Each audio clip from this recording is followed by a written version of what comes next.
Oi, Cogos, tudo bem? Tudo ótimo. Hoje eu vou... Meu nome é Gênesis, estou aqui apresentando o Texugo Podcast, né? E hoje eu vou tomar um sorvete aqui com o Cogos. Bom, o sorvete é uma das melhores sobremesas que existem. Existem, mas num frio desse, Cogos, numa chuva dessa... Não, sorvete não tem temperatura. Cogos... Assim como sobremesa não tem espaço, pode ser quanto rato. Vem cá, como é que esse reflexo do grupo libertário ser altamente contra a qualquer político em si? O grupo libertário purista, e você, querendo ou não, você é a favor do Bolsonaro, né? Por exemplo, essa prisão, eu posso dizer que é injusta, mas de todo modo, como você responde isso aí, pessoal? Porque eu sou um purista. Uhum. Eu sou um purista no sentido de que eu não faço nenhuma concessão moral. Eu nunca vou falar, olha, impostos são válidos em tal situação. O imposto, ele é roubo. O monopólio estatal coercitivo é criminoso. Ninguém vai negar isso. Então, nesse sentido, eu sou purista. Sim. Agora, o problema é que existem puristas que são fanáticos, que se recusam a usar a estrutura estatal contra o Estado. Sim. Isso é ridículo. É a mesma coisa que você estar numa guerra e se recusar a usar as armas do inimigo. Eu não estou pegando as armas do inimigo para apontar para inocentes. Eu estou pegando as armas do inimigo para apontar para o inimigo. Nós estamos entrando naquela fase de entrar na barriga da baleia. Uhum. A baleia, no caso, seria o Leviatã estatal. E nós temos que nos infiltrar no Estado. Se você está numa guerra, você vai ver, os exércitos se embatem na linha de frente, mas também existem os comandos, as operações especiais, os espiões que vão se infiltrar na retaguarda profunda do inimigo. Sim. E numa guerra irregular como essa do Estado contra a humanidade, é óbvio que nós vamos ter que usar o aparato estatal, é óbvio que nós queremos juízes libertários, nós queremos policiais libertários, nós queremos professores libertários, e nós queremos, obviamente, libertários ocupando o poder político para reduzir a quantidade de agressão estatal contra a população, justamente para a população poder ter essa maior liberdade de manobra e poder reorganizar a sociedade civil. Então hoje, por exemplo, aqui na Narcópolis, nós tivemos a palestra da Júlia Zanata. Sim. A Júlia Zanata é uma deputada federal, mas ela está sempre brigando a favor do povo e contra o Leviatã estatal. Reduzindo os impostos é o que ela mais fala ali nesses projetos. Não é só reduzir imposto, ela vai para além disso. Ela protege e luta muito, até se arriscando, a liberdade das pessoas sobre o próprio corpo, de não serem inoculadas pelo Estado. Ela luta contra a moeda digital do Estado, né, a CBDCs. Sim. Ela luta... A Drex lá, principalmente, o tema de hoje foi esse, praticamente. Ela luta a favor do direito de ter armas. Então, é preciso ter alguém lá dentro lutando por nós para que nós nos organizemos aqui fora. Eu pretendo também entrar lá dentro. Eu já estou lá dentro como assessor parlamentar, né? Praticamente o sistema já existe, então não temos como ir contrário a ele, já que ele está lá para existir. Não, nós temos que ir lá contra ele, só que nós temos que usar a força dele contra ele, como se fosse o judô. Temos que utilizar... Eu chamo isso de judô político. Uhum. No judô, você usa a força do inimigo contra ele. É isso que nós temos que fazer. Faz sentido. Vou te dizer, como você observa, por exemplo, conversando com o Tarcísio há pouco tempo atrás, ele me trouxe uma reflexão de que o Bitcoin seria uma descentralização e faria que nós estivéssemos cada vez mais distantes do Estado. Cada vez mais, assim, separados em grupos, sabe? Como, por exemplo, um grupo que realmente é contra o Estado e pelo fato de haver uma individualidade no Bitcoin, isso seria possível. Você observa desta forma ou acredita que não, ainda precisamos... não é necessário ter o Bitcoin para que isso aconteça, por exemplo? Não, o Bitcoin ele é mais uma arma que nós temos, que tem que ser usada. Sim. Só que ele não é a solução para os nossos problemas, ele não é o salvador. O Bitcoin é uma ferramenta a mais. Só que nós nunca podemos abdicar da ideia de ter o direito de secessão, de ter a nossa terra, a nossa autonomia local, sim, física, porque nós somos seres físicos. Como seres físicos, nós precisamos de uma liberdade física, da liberdade de ter a nossa própria terra, água potável, arma para se defender. O Bitcoin, ele te dá uma liberdade de preservação do seu patrimônio contra o confisco estatal.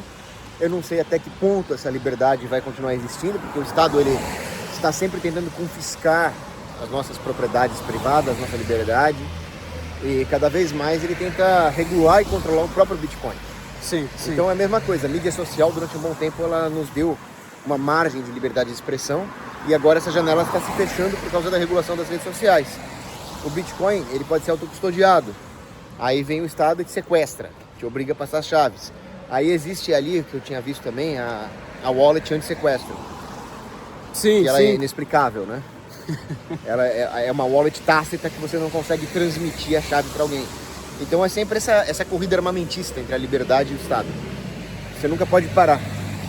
Os dois lados estão inovando. Sim. Como você visualiza... é, Você acredita realmente que, por exemplo, o Bolsonaro, a gente sabe que não vai conseguir presidência esse ano que vem? Infelizmente, eu acho bem difícil. É.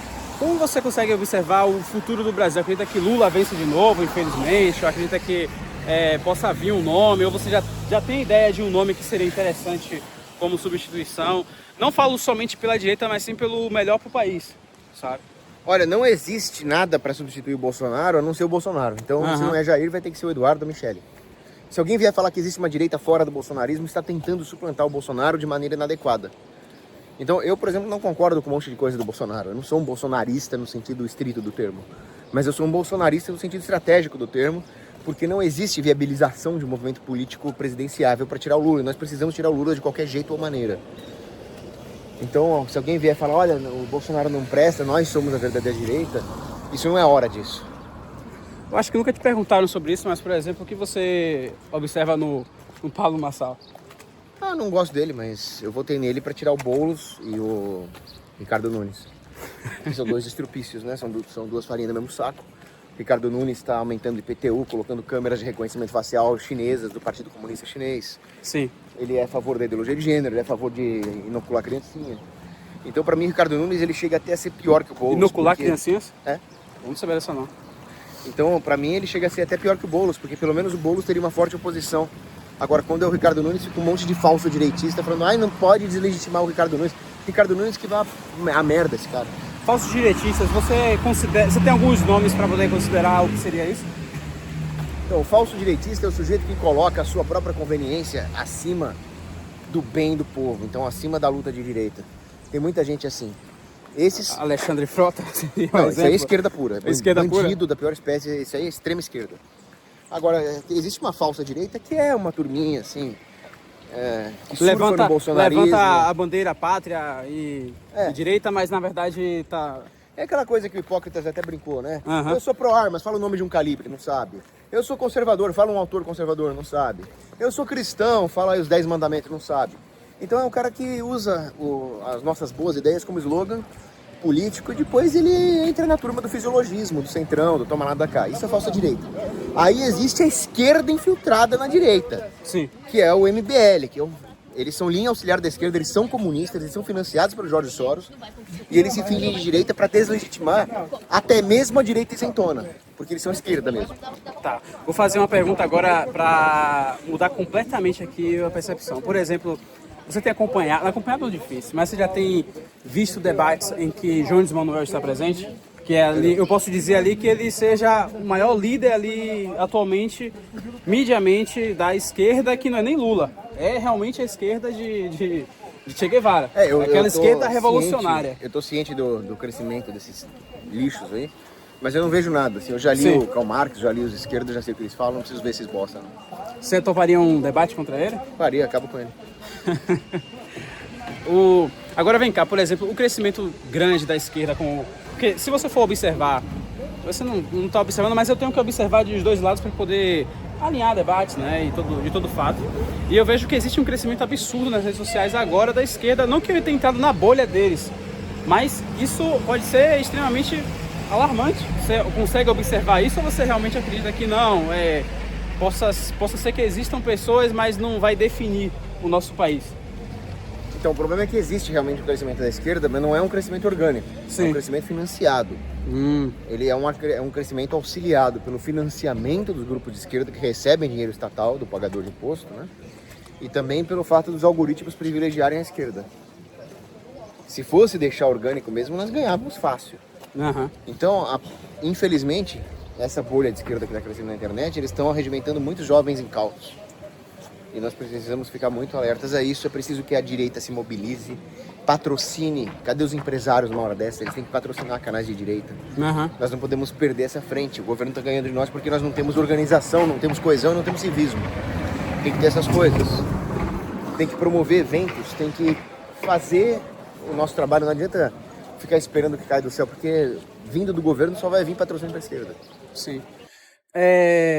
Eu vi algumas coisas, só que podem ser realmente fake news aqui, então eu quero realmente saber se você por acaso está por dentro disso, ou se é fato realmente, se se tem algum comentário sobre isso, por exemplo, de algumas conversas vazadas com o Eduardo Bolsonaro, juntamente com o Jair Bolsonaro.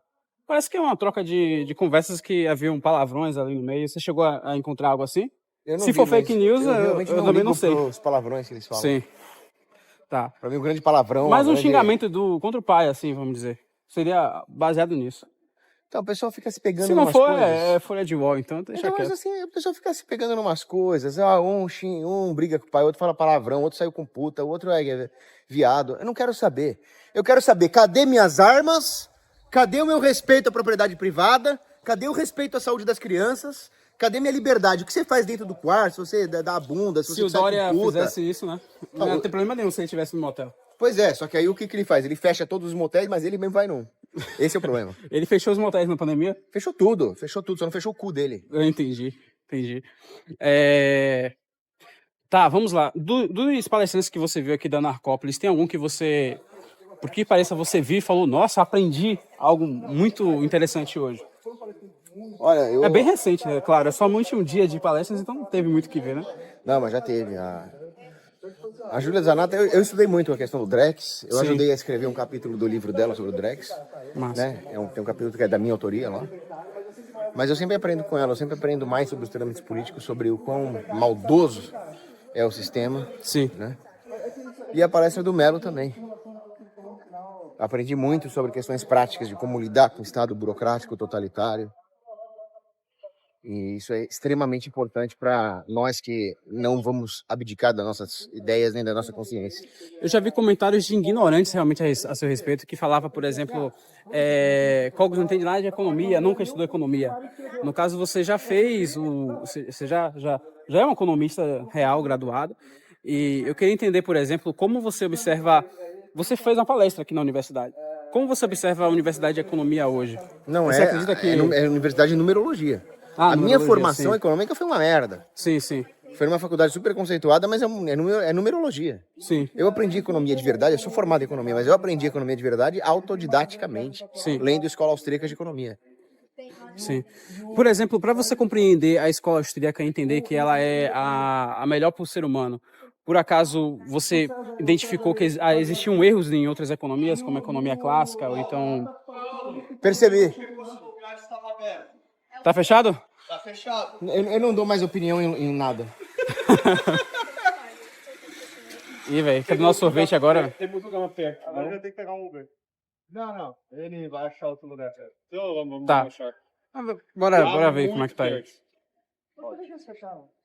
Sobe de quinta a domingo. Quinta a domingo. Aqui tem 1 quilômetro. Ok. 1 quilômetro? E qual que você acha da carnívora? Você uma vez convidou. para aqui. Nós ia perguntar alguma coisa de economia neoclássica. Né? Sim. Economia... Para você compreender que a economia austríaca seria a melhor a vivermos em si, você por acaso identificou erros na economia clássica ou outras economias? Claro, não fazem sentido nenhum. Tem vários erros. Por exemplo, eu gosto muito do fenômeno Milei na Argentina, no sentido de vencer os peronistas. Eu fiz uma palestra elogiando e aplaudindo esse fenômeno. Mas aí eu faço as minhas críticas ao Milei justamente porque o Milei ele não é um economista austríaco. Sim. Ele é um economista neoclássico. Então existem algumas premissas que ele parte que não são verdadeiras. Por exemplo, ele vê a economia como um jogo de equilíbrios entre oferta e demanda. Algo quantificável, inclusive. E a escola austríaca ela não quantifica nada, porque não dá para quantificar a ação humana e os fatores subjetivos que impulsionam a ação humana, que são os fatores etimológicos. Além disso, quando se trata de economia, não se trata de uma tendência ao equilíbrio, mas um constante jogo de desequilíbrios que faz com que o empreendedor inove e aufira lucros. Outro problema também é a questão da divisão de trabalho. A divisão de trabalho neoclássica, ela trata unicamente da especialização. Quanto mais especialização, mais divisão de trabalho. A economia austríaca não vê a divisão de trabalho como uma questão meramente de especialização, embora a especialização seja um fator, mas é uma questão de cooperação social. A economia neoclássica, ela vê a questão monetária como uma tentativa dos banqueiros centrais ou da política pública de equilibrar a oferta monetária com a demanda por moeda. Enquanto que a escola austríaca vê a oferta monetária como a oferta de qualquer outro bem que depende de uma demanda subjetiva. e que você não precisa de uma autoridade central controlando a oferta de moeda. Tudo que você precisa é que o preço da moeda no mercado seja um preço livre, sem regulação estatal. Isso vai fazer com que os recursos usados para fins monetários sejam usados para fins monetários dentro da dinâmica do mercado, portanto, racionalizada. Sim. Então tem várias diferenças, né? A escola austríaca de economia é muito superior à neoclássica porque ela não tira uma foto da sociedade e usa isso como premissa para calcular estados futuros da sociedade. O que ela faz é ter princípios irrefutáveis, apodíticos, como a escola austríaca chama, e ela vai dizer, a fotografia que você tira da sociedade, ela pode não ter nenhum nexo correlacional com o próximo estado da sociedade, porque demandas, aspirações, objetivos vão mudar, porque os valores são subjetivos. Tem um comentário que eu recebi e ele até falou, poxa, era você ter conversado com o Cogos sobre isso que seria interessante. Por um exemplo, você acredita que na igreja existem falhas nas leis, falhas nos direitos, porque não seria como a escola de Salamanca, por exemplo, que seja mais liberal? Eu tô falando da igreja atualmente. Não, a igreja nunca muda seus dogmas. Uhum. Então a igreja, ela sendo a sociedade perfeita, auxiliada pelo Espírito Santo, ela não comete erros. O que existe é que membros individualmente do clero podem cometer erros no que tange a sua moral pessoal ou até na administração da igreja. Quando um papa exerce o seu poder temporal na administração da igreja, ele pode cometer erros. Mas ele nunca vai cometer erros magisteriais. A igreja nunca vai ensinar o erro que o senhor quer. Entendi. Um outro quesito também. Só que uma coisa, né? E se algum papa ensinar o erro, o que acontece? Só tem uma resposta lógica para essa pergunta. Qual seria a resposta? Ele não é papa, ele é um falso papa, ele é um impostor. Então isso pode acontecer na igreja? Pode, uma pessoa pode se fantasiar de papa. Houve um papa que tinha ideais de esquerda, né? Nunca vai existir isso. Nunca? Não. Até poderia ter, porque um papa poderia, no seu íntimo, cometer uma heresia material. Ele poderia ser intimamente um herege.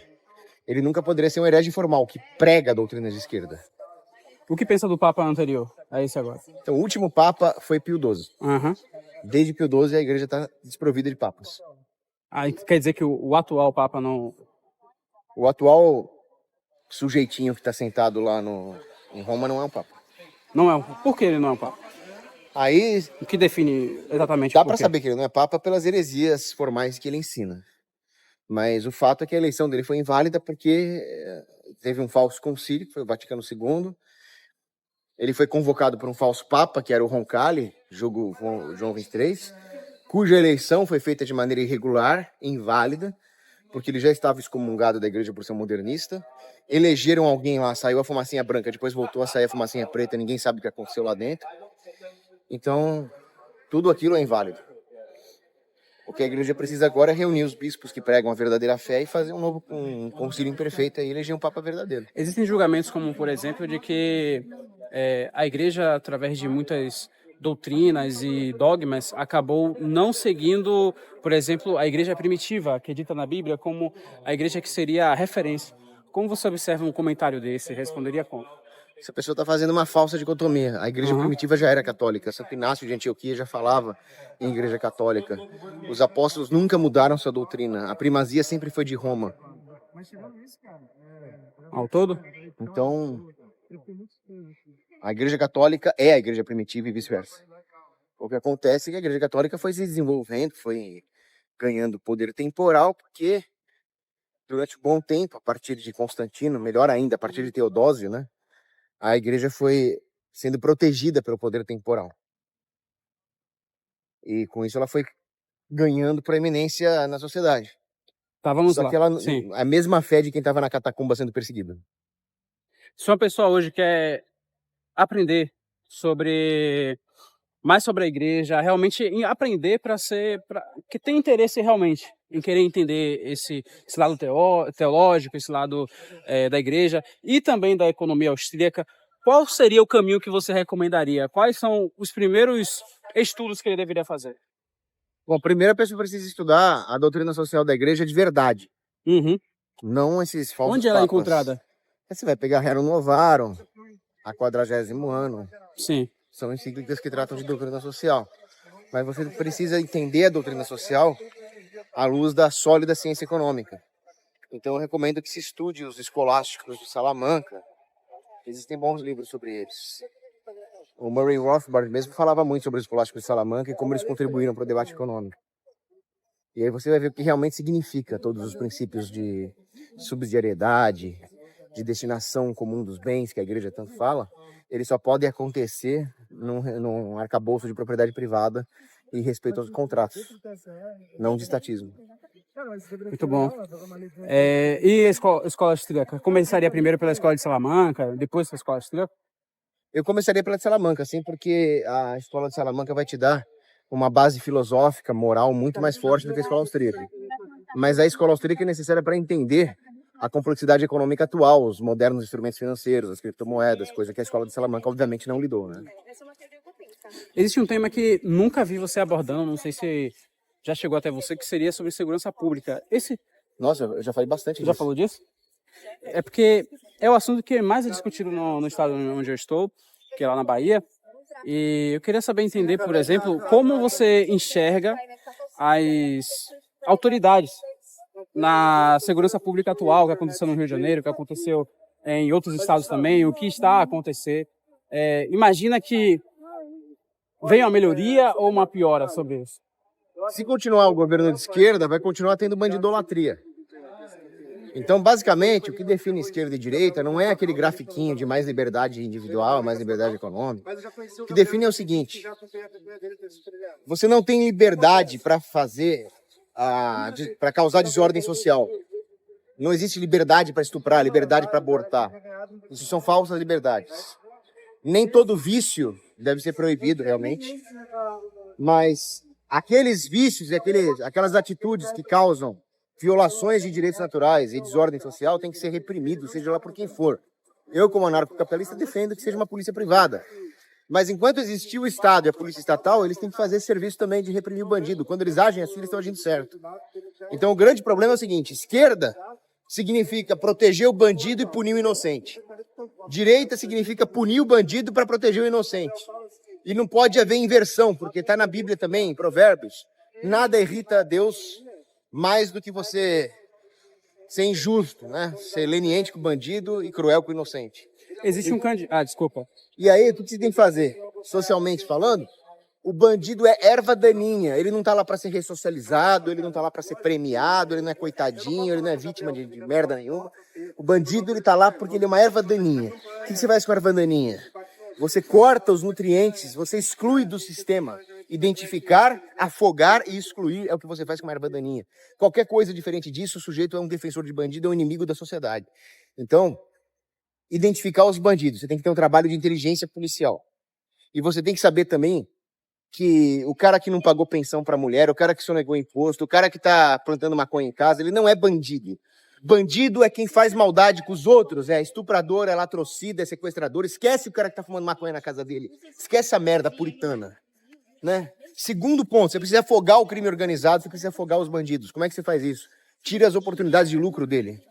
Então, vamos proibir a maconha. Isso, proíbe a maconha e todo o lucro da demanda de maconha vai para os vagabundos. Você tem que permitir que haja empreendedores honestos, privados, nesse setor para concorrer com os vagabundos. E terceiro, exclusão.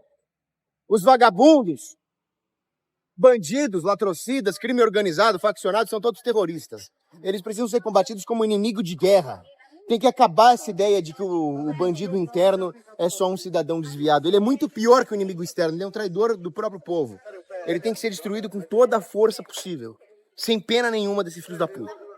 Tem uma questão também, por exemplo, um candidato à presidência que seria o Ronaldo Caiado. O que você imagina sobre ele? Você acha que ele é colado com o Centrão? Não faz sentido para a direita? Faz sentido? Não faz sentido nenhum. É um centroso, defensor de imposto, paga de matador de bandido, mas eu não sei até que ponto isso é verdade também. Então não seria uma opção no Estado brasileiro?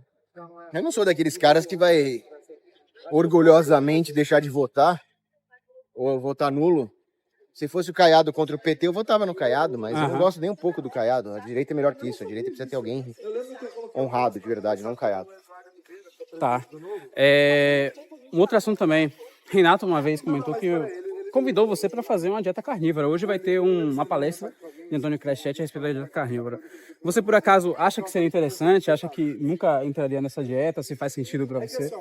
Não, eu admiro quem faz, admiro o trabalho do Crescete, acho que ele tem muita coisa boa a dizer, mas também acho que varia de pessoa para pessoa, não é uma solução adequada É para questão de todos. gosto, seria? Não é de gosto, né? Tem que ver, tem que ir no médico ver se a pessoa se adequaria biologicamente a esse tipo de dieta. Eu, por exemplo, não consigo fazer. Eu prefiro fazer uma restrição calórica. Eu me dou melhor com restrição calórica do que com restrição qualitativa. Sim. Eu gosto de comer uma frutinha, um pãozinho. Prefiro comer pouco mesmo do que me privar de uma dieta mais completa. Mas se você fizesse, por exemplo, uma estratégia de curto prazo, Para de buzinar, animal. foi o sinal ali. Incivilizado aquele é. Sim. Isso é coisa de corno. Isso é coisa de corno. O cara buzina, o Ricardão já sai fora e...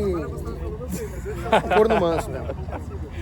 Pô, gostei muito. Obrigado por participar aqui do Texugo. Foi um Obrigado, prazer. igualmente.